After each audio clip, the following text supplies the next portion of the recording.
Hello hi नमस्ते welcome back my channel. फेरि पनि मेरो च्यानलमा हजुरहरूलाई स्वागत छ। आजको भिडियोमा चाहिँ हामी करेला र भिन्डीको अचारको बारेमा चाहिँ चर्चा गर्नेछौँ। सामान्यतया करेला र भिन्डीको अचार चाहिँ पकाएर दुई तरिकाले तयार गरिन्छ। त्यो दुई मध्येमा आजको रेसिपीमा चाहिँ हामीले एकदम छिटो, एकदम मिठो र एकदम सजिलो तरिकाले चाहिँ करेला र भिन्डीको अचारको रेसिपी तयार गरेर ल्याएका छौँ। भिडियोलाई अन्तिमसम्म हेरेर हजुरहरूले साथ दिनुहोला। आउनुहोस् यसमा लाग्ने सामग्रीबाट सुरु गरौँ। सुरुमा हामीले लिएका छौँ भिन्डी। भिन्डी चाहिँ हामीले 1 पाउ लिएका छौँ। हजुरहरूले आफ्नो आवश्यकता अनुसार लिन सक्नुहुनेछ। त्यस्तै हामीले करेला लिएका छौँ। लगभग करेला 300 ग्राम हामीले करेला लिएका छौँ। त्यस्तै हामीसँग 1 पिस लेमन छ भने 5-6 पिस हामीसँग टमाटर छ। त्यस्तै अब हामीले लिएका छौँ छिलेर 5-6 पिस हामीले लसुन लिएका छौँ भने हरियो र फ्रेस रातो खुर्सानी लिएका छौँ। खुर्सानी चाहिँ आफ्नो स्वाद अनुसार लिन सक्नुहुनेछ। हामीले खैरो तिल लिएका छौँ 100 ग्राम। हजुरहरूले जुनसुकै तिल युज गर्न सक्नुहुनेछ। अब हामीले करेलालाई काट्नुपर्ने हुन्छ। करेला काट्नुभन्दा अगाडि चाहिँ एकचोटि राम्रोसँग धोएर सफा गरेर चाहिँ यसलाई ड्राई गरेर लिनुहोला। करेला चाहिँ हजुरहरूले आफ्नो साइजमा काट्न सक्नुहुन्छ। आफूलाई कस्तो साइज मनपर्छ हजुरहरूले त्यही साइजमा काट्न सक्नुहुनेछ। हामीले चाहिँ यसलाई मसिनो लामो लामो बनाएर काटेका छौँ। हजुरहरूले यसलाई पातलो स्लाइसमा गोलो राउन्ड स्लाइस पनि काटेर लिन सक्नुहुनेछ। आफूलाई कस्तो मनपर्छ, काट्न कस्तो सजिलो लाग्छ त्यही अनुसार चाहिँ हजुरहरूले यसलाई साइजमा काट्न सक्नुहुनेछ। करेलाको साइज यही हुन्छ भन्ने चाहिँ छैन। आफूलाई कस्तो मनपर्छ त्यस्तै साइजमा काट्नुहोला। यदि करेलाको भित्रको बिया चाहिँ हजुरहरूलाई मनपर्छ भने अचारमा राख्न सक्नुहुन्छ। मन पर्दैन भने नराख्न पनि सक्नुहुनेछ। छिप्पिएको छ भने चाहिँ हजुरहरूले फालिदिनु होला र कमालो छ भने चाहिँ भित्रको फाल्न आवश्यक पनि छैन। यदि हजुरहरूलाई मनपर्छ भने राख्न सक्नुहुन्छ।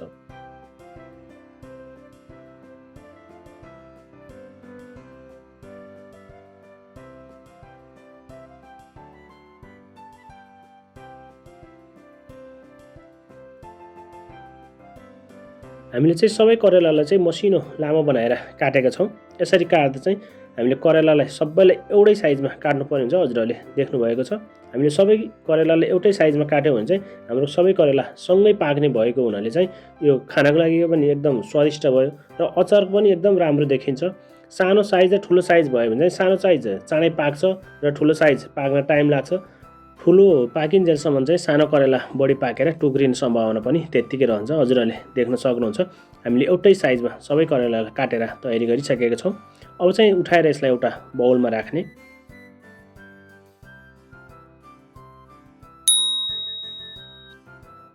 अब बाउलमा राखिसकेपछि चाहिँ यसमा हामीले थोरै नुन राख्नुपर्ने हुन्छ। हजुरहरूले यसमा 1/3 टेबल स्पुन सल्ट राखिदिनु होला।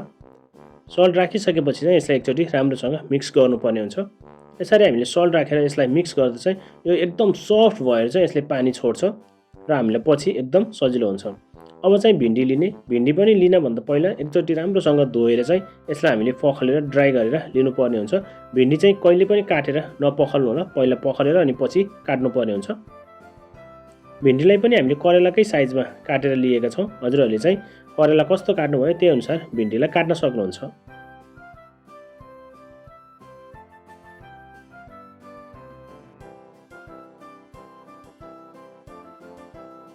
अब सबै भिन्डीलाई काटिसकेपछि यसलाई पनि उठाएर एउटा बाउलमा राख्ने। हामीले करेलामा चाहिँ नुन राखेर मिक्स गऱ्यौँ भने भिन्डीमा चाहिँ हामीले केही पनि राख्नु पर्दैन। भिन्डीलाई चाहिँ यत्तिकै राखिदिनु होला।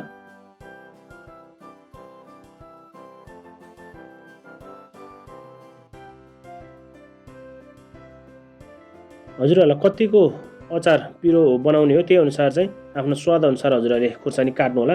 कति मनपर्छ त्यही अनुसार खुर्सानी काटेर हजुरहरूले राख्न सक्नुहुनेछ। खुर्सानीको ठाउँमा हामीले धुलो खुर्सानी पनि राख्न सक्छौँ। खुर्सानी पाउडर पनि राख्न सकिन्छ। तर अचारमा चाहिँ एकदम स्वाद चाहिँ हरियो खुर्सानी दिने भएकोले चाहिँ हरियो खुर्सानी राख्नु एकदम बेटर हुन्छ। हामीले खुर्सानी काटेर तयार गरिसकेका छौँ। अब हामीले क्रमशैसँग लसुनलाई पनि चप गर्नेछौँ। हजुरहरूले लसुनलाई पनि चप गरेर लिनु होला। लसुनलाई चाहिँ फाइन चप गर्दा नै एकदम बेटर हुन्छ। लसुनलाई चाहिँ रफली फाइन चप गरेर लिनु होला।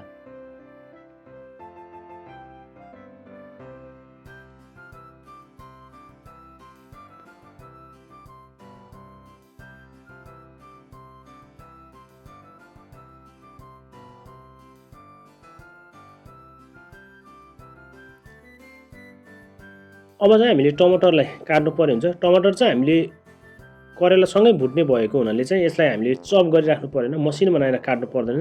यसलाई चाहिँ हामीले डाइसमा काट्दा हुन्छ। यो चाहिँ एकदम सफ्ट छ टमाटर पनि। अचार बनाउनको लागि चाहिँ एकदम टमाटर पाकेको सफ्ट लिनु होला। त्यसले गर्दा चाहिँ हाम्रो अचार एकदम रिची देखिन्छ। यसलाई चाहिँ हामीले यसरी काटेका छौँ, हजुरहरूले पनि यसरी काट्न सक्नुहुन्छ। क्रमशःसँग हामीले सबै सामग्री काटेर तयार गरिसकेका छौँ। हामीले भिन्डी काट्यौँ, करेला काट्यौँ, त्यस्तै हामीले अन्य सामग्री टमाटर काटिसकेका छौँ भने, खुर्सानी पनि काटेर लिएका छौँ भने, हामीले लसुन पनि चप गरेर लिएका छौँ। अब चाहिँ हामीले एउटा प्यान हिट गर्नुपर्ने हुन्छ। अब हामीले तिललाई भुट्नुपर्ने हुन्छ। तिल भुट्नको लागि चाहिँ एउटा प्यान हिट गर्ने। प्यान तातिसकेपछि हामीले अघि सफा गरेर लिएको तिललाई भुट्ने। तिललाई चाहिँ हजुरहरूले राम्रोसँग भुट्नु होला। यो चाहिँ राम्रोसँग पड्किने गरेर चाहिँ भुट्नुपर्ने हुन्छ।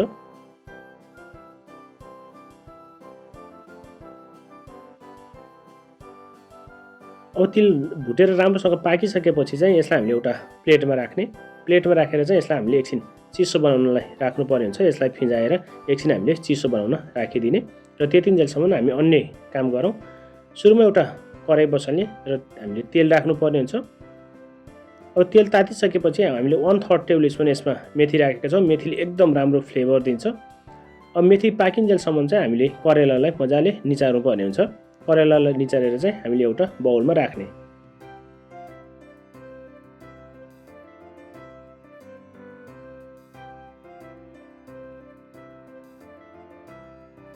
अब यता हाम्रो मेथी पाकेर तयारी भइसकेको छ। अब हामीले चप गरेको लसुन राख्ने। चप गरेको लसुन राखेर चाहिँ यसलाई राम्रोसँग हामीले फ्राई गर्नुपर्ने हुन्छ।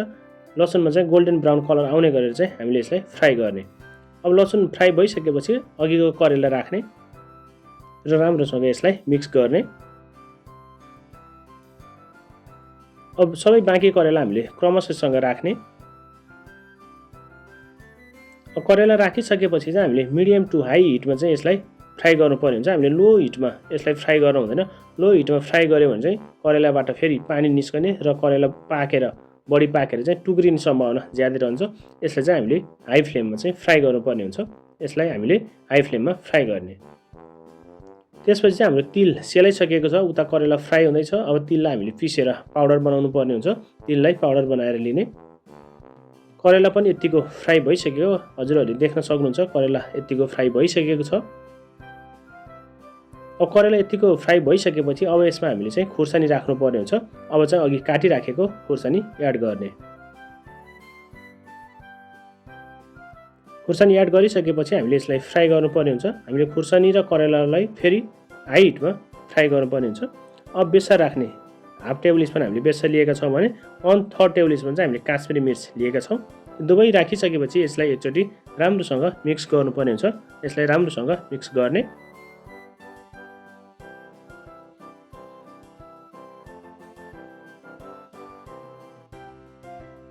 अब यतिको फ्राई भइसकेपछि अब चाहिँ हामीले भिन्डी राख्नुपर्ने हुन्छ। लगभग करेला 70% जति पाकिसकेको छ। अब भिन्डी राख्ने। भिन्डी राखेर चाहिँ यसलाई हामीले फेरि राम्रोसँग मिक्स गर्ने। हामीले यति बेला चाहिँ ग्यासको फ्लेम चाहिँ एकदम मिडियम बनाउनु पर्ने हुन्छ। अब चाहिँ धनियाको पाउडर आधी चम्चा राखिदिनु होला। त्यस्तै जिराको पाउडर पनि आधी चम्चा राखिदिने। यी दुवै मसला राखिसकेपछि फेरि एकचोटि राम्रोसँग मिक्स गर्ने।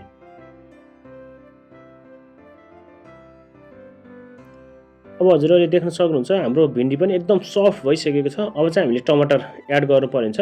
टमाटर हामीले एड गर्ने। टमाटर एड गरिसकेपछि यसलाई चाहिँ हामीले मिडियम हिटमा चाहिँ फ्राई गर्नुपर्ने हुन्छ।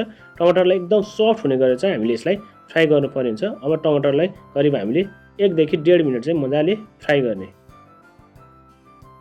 अब एकदम लो फ्लेम गर्ने र यसलाई छोपेर चाहिँ हामीले करिब 2 मिनट जति चाहिँ मजाले छोपेर पकाउनु पर्ने हुन्छ। 2 मिनटपछि हजुरहरूले देख्न सक्नुहुन्छ टमाटर एकदम गलेर सफ्ट भइसकेको छ।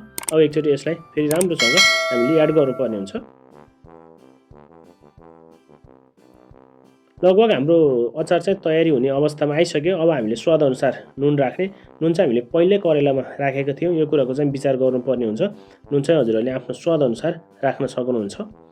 अब चाहिँ हामीले लास्टमा तिल राख्ने। अघि हामीले भुटेर पिसेर तयारी गरेको पाउडरलाई चाहिँ हामीले राख्ने र राम्रोसँग यसलाई मिक्स गर्ने।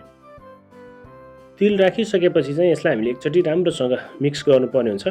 अब लगभग हाम्रो अचारमा रहेको मोइस्चर चाहिँ सकिसकेको छ। अब चाहिँ यो सानो फ्लेममा चाहिँ हामीले पकाउनु पर्ने हुन्छ। यसलाई चाहिँ अब हामीले अलिकति सानो फ्लेम बनाएर एकछिन मजाले मिक्स गर्ने।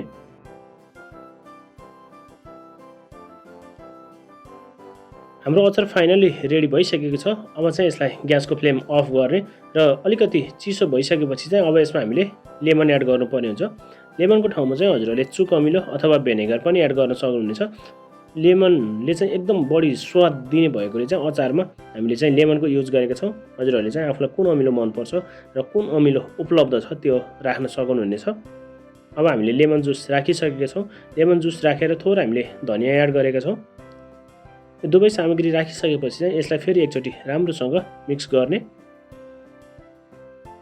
अब चाहिँ फाइनल्ली हाम्रो अचार तयारी भइसकेको छ। आज करेला र भिन्डीको फाइनली अचार तयार भइसकेको छ।